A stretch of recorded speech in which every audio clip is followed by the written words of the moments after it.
Saan po yung bahay ninyo nung ipinanganak kayo? Your Honor, hindi ko na po alam. So, saang homeschool provider naka-connect yung teacher ninyo? Your Honor, hindi ko na po maalala po yung pangalan. Ah,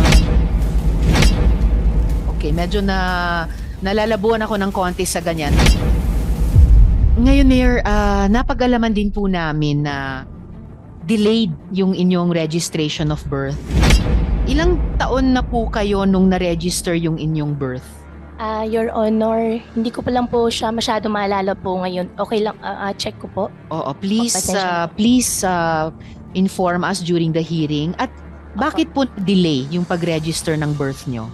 Sa pagkaalam po kasi namin, and I would request yung confirmation ninyo during the hearing, 17 years old na po kayo nung i-register yung inyong birth. So if you can confirm that during the hearing,